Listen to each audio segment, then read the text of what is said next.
EVO.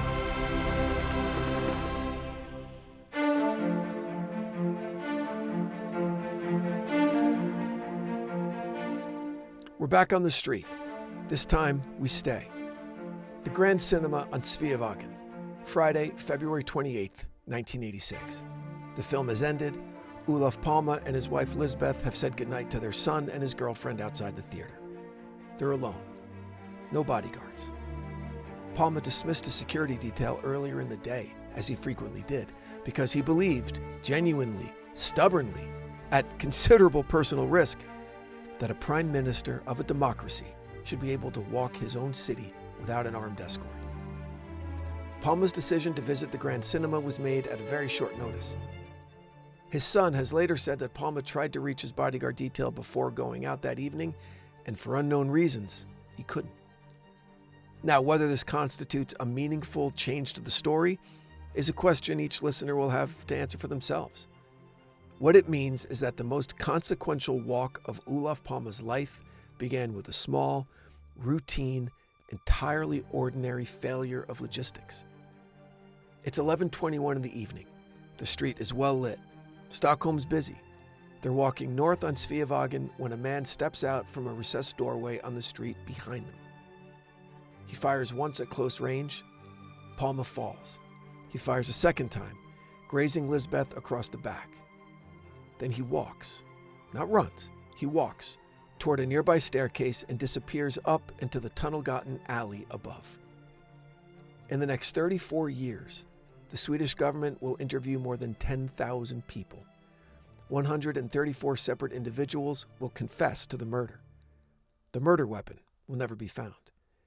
The investigation will change leadership multiple times, generate enough paperwork to fill a warehouse, produce one conviction that is immediately overturned on appeal, and conclude with a press conference that named a dead man and satisfied exactly no one. The question of who killed Olof Palme is, as of December 2025, officially and formally unanswered. And that's where this episode begins.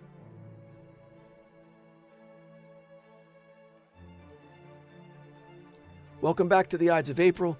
This is The Last Walk, the assassination of Olof Palme, Episode 2, Sveavägen.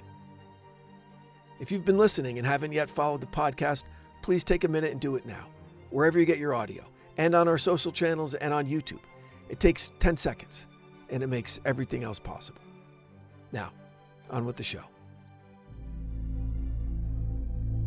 Chapter 1 begins. The night and what it left behind. In his play Othello, Shakespeare gives his great villain one of the most chilling self-assessments in all of literature.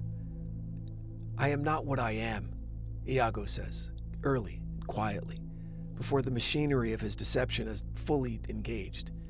It's a statement of pure duality. The face presented to the world and the reality operating beneath it aren't the same thing. And the speaker knows it and is telling you, almost as a taunt, that you will not be able to tell the difference until it's too late. The Palme investigation is a story about that duality playing out at an institutional scale. Witnesses who were not what they appeared. Suspects who presented one face publicly, but another in private. An investigation that was publicly presented as Sweden's most serious effort to find a killer, and privately, as multiple investigators would later allege, a process that was, at critical moments, not quite what it appeared to be. It started bad and it just got worse. The couple had just said goodbye to their son and his girlfriend, and again, since Palme had dismissed a security team earlier in the day, they're unguarded when someone shot him from behind at close range. The second bullet grazed his wife, and the assailant fled the scene up a narrow flight of stairs. A passing ambulance rushed Palme to the hospital. Just after midnight, he's pronounced dead. Investigators believed the murder weapon to have been a .357 Smith & Wesson Magnum. It was never found. The crime scene wasn't properly secured. Witnesses were not systematically isolated. The alley where the killer fled wasn't immediately searched. Critical hours passed before the full weight of the investigative machinery was brought to bear. The initial detective assigned to lead the investigation was Hans Holmer, Stockholm's police chief, a man whose tenure would come to be defined by high-profile missteps and the relentless, ultimately fruitless pursuit of a theory he had committed to early and refused to abandon. Holmer became convinced within days that the assassination was the work of the PKK, the Kurdish Workers' Party, which Palme had designated a terrorist organization. He built his investigation around this theory with a confidence that was, as evidence against it accumulated, increasingly difficult to explain. Leads pointing in other directions were deprioritized. Now, the PKK theory eventually collapsed entirely, and Holmer resigned. The investigation continued without him through multiple leadership changes for another 3 decades. Investigators interviewed, again, more than 10,000 people, and 134 possible suspects confessed to the murder. In 1989, 3 years after the killing, the investigation finally produced a suspect that prosecution felt confident enough to charge. His name was Christer Pettersson, a career petty criminal and alcoholic who had previously been convicted of manslaughter in a separate case. In 1970, he had stabbed a man to death in central Stockholm during a street brawl. The killing took place just around the corner from what would later be the site of the Palme assassination. Pettersson had a criminal past, and Olof Palme's wife Lisbeth identified him in a police lineup as the man who killed her husband. But an appeals court later overturned the conviction because the prosecutor failed to present a murder weapon. Lisbeth maintained her identification until her death in 2018. But the appeals court was unanimous. No murder weapon, no established motive, no physical evidence placing Pettersson at the scene. Pettersson died on September 29, 2004, legally innocent of the Palme assassination. The investigation had produced a conviction, lost it, and again was back to zero. And outside the official channels, something else had already begun. Chapter 2. The Theories. By the pricking of my thumbs, something wicked this way comes. The second witch says it in Macbeth, just before the king appears. That specific and pre-rational knowledge that something is wrong before he can prove it. The instinct that arrives before the evidence. It's the sensation that defined the Palme investigation from its first days. Everyone involved seemed to know, in their bones, that something larger than a lone criminal was at work. The problem was that the evidence, when it arrived, kept pointing in multiple directions all at once, and the directions weren't always compatible. Here, presented even-handedly, assessed by the weight of available documented evidence, are the principal theories. Okay, the lone opportunist, Christer Pettersson or Stig Engström. The official positions, sequentially. Pettersson was the judicial conclusion that the appeals court rejected. In 2020, the Swedish prosecution named Stig Engström, a graphic designer who worked at the Skandia insurance company near the crime scene, as the most probable suspect.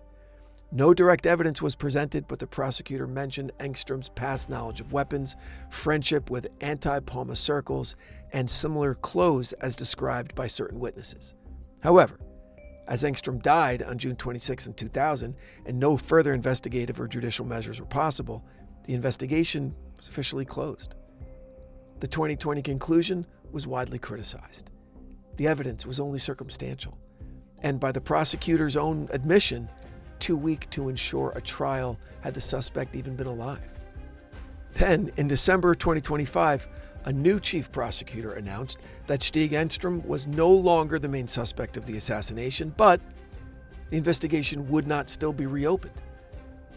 In other words, the official conclusion was retracted without a replacement.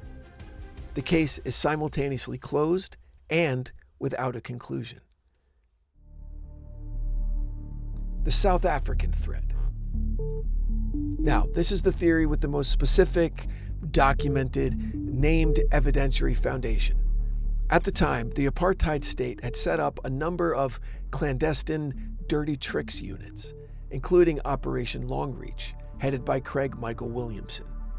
Williamson was a senior operative in South African intelligence who had spent years infiltrating anti-apartheid organizations in Europe, including organizations closely connected to Palme's government. He had contacts inside Sweden at the highest levels. Eugene de Kock, the last commander of the notorious South African Vlakplaas death squad, stated that Operation Longreach had played a role in the murder of Palme, a staunch apartheid foe. De Kock gave no further details but told prosecutors he shared what he knew. 10 years after the assassination, Williamson was named in a South African court for Palme's murder, as were 3 others, Anthony White, Roy Allen, and Bertil Whedon. No South Africans were ever charged. Then, in March 2020, just months before the official closure, Swedish investigators met in Pretoria with members of South African intelligence agencies. The South Africans handed over their file from 1986. Major General Chris Therion, who headed South African military intelligence during the final years of apartheid, had told a Swedish diplomat in 2015 that he believed South Africa was behind Palme's murder. The 2020 closure stated there was not enough evidence of a South African connection. It didn't say that there was no connection. Then we have the CIA and Iran-Contra thread. Thinner in direct documentation, but rooted in real events. As Episode 1 established, Sweden in 1985 had intercepted and publicly exposed a covert arms shipment connected to the same shadow network that was simultaneously fueling the Iran-Contra affair. A network involving the CIA, South African intelligence, Israeli arms dealers, and Iranian weapons buyers. If Palme was intending to expose details from Iran-Contra, suspicion for colluding in his assassination would logically fall on the CIA, as well as South Africa. CIA monitoring of Palme is documented. Whether that monitoring extended to operational involvement in his death remains unproven, and given the nature of such operations, likely unprovable through publicly available records. Then there's the internal Swedish thread. Maybe the most politically uncomfortable theory and the one least discussed in official accounts. Multiple investigators and journalists have documented the existence of right-wing sympathizers within the Swedish police and military who held Palme in contempt. Contra, a popular right-wing magazine, had distributed dartboards with a caricature of Palme's face on them. The failures of the initial investigation, the unsecured crime scene, the leads not followed, the early fixation on the PKK theory that many investigators considered implausible, all of that led some serious researchers to conclude that the investigation was not merely incompetent, but, at specific moments, actively misdirected. No one's been charged. No one's been formally accused. The suggestion sits, documented but unproven, at the edge of what the official record will acknowledge.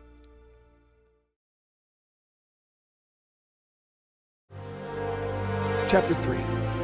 What the Last Walk Left Behind. Prospero, at the end of The Tempest, speaks the lines that Shakespeare likely intended as his own farewell to the theater and to the particular kind of power that storytelling represents. What's past is prologue, he says. But the full context of those words is rarely quoted. It's Antonio who says them, not Prospero. And Antonio is the play's villain, justifying a conspiracy. What's past is prologue. The past has set the conditions, and now we act. It's not a statement of inevitability. It's a statement of intent. The assassination of Olof Palme was prologue in exactly this sense. The forces that produced it, the Cold War underground economy of arms dealing and intelligence operations and ideological violence, the specific and documented hatred of a man who refused to stay inside the acceptable boundaries of Western political consensus, didn't end when he fell on Sveavägen. They continued. They ramified. They produced consequences that the world is still living inside. Sweden itself was transformed by the murder in ways that have never been fully reversed. Conservative and far-right circles had accused Palme of being a KGB agent, for which no evidence existed. After his death, the accusation seemed almost beside the point. What the murder demonstrated with brutal clarity was that even in the most stable, most peaceful, most functional democracy in the world, a country that had not fought a war since 1814, a head of government could be shot on a well-lit street on a Friday night, and the state could spend 34 years and 10,000 interviews failing to establish who did it. Sweden introduced permanent security details for all political leaders after the assassination. The open, accessible political culture that Palme had embodied, the prime minister who rode the subway, who dismissed his bodyguards, who went to the cinema without telling anybody, became, in one evening, a historical artifact. The country locked its political class behind glass and called it security. What it really was is something closer to grief. The investigation itself became a kind of national wound. Sweden developed a term for the cultural obsession with the unsolved murder: Palmesjukdom, Palme sickness, a derogatory word for the thousands of amateur investigators, journalists, and theorists who spent decades convinced they had found the answer that the official inquiry had missed. Private enthusiasts, journalists, and authors proposed a variety of possible suspects, scenarios, and conspiracy theories ranging from the CIA, the KGB, apartheid South Africa, to a variety of lone gunman theories, police conspiracies, and connections to the Bofors arms scandal. Some of these theories were serious, some weren't. The difficulty was that the official investigation had so thoroughly discredited itself that it was no longer possible to say with confidence which was which. And then there's the question that no investigation, official or otherwise, has been able to fully answer. What was the cost of killing him? Not the political cost, which is measurable and documented. The deeper cost, to the idea of a kind of politics that Palme represented. The idea that a wealthy, powerful nation could choose to use its position not to accumulate more power, but to stand consistently and at real cost to itself on the side of the oppressed.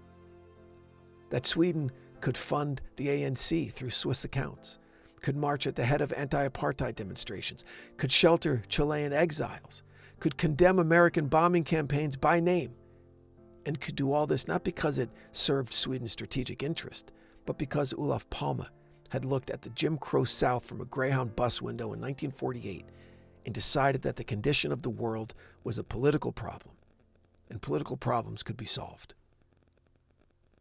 That idea didn't die on Sveavägen, but something changed. The next morning, Swedish newspapers carried the news. Foreign ministers expressed condolences. The world moved on, as it does.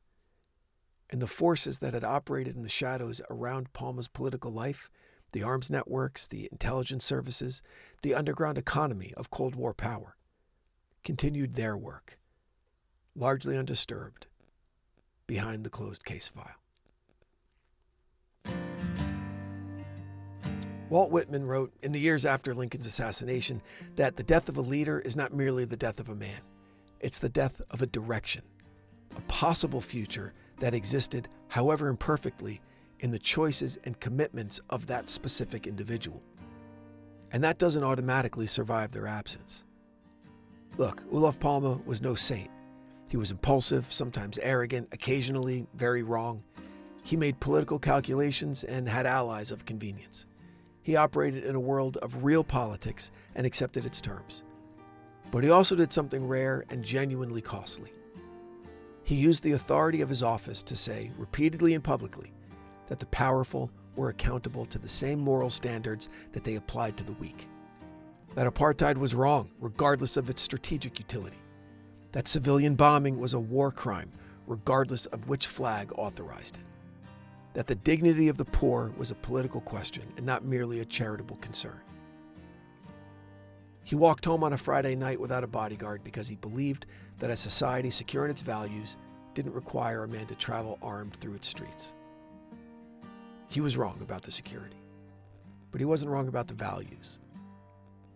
Sweden still doesn't know who killed him. The file is closed. The case is open.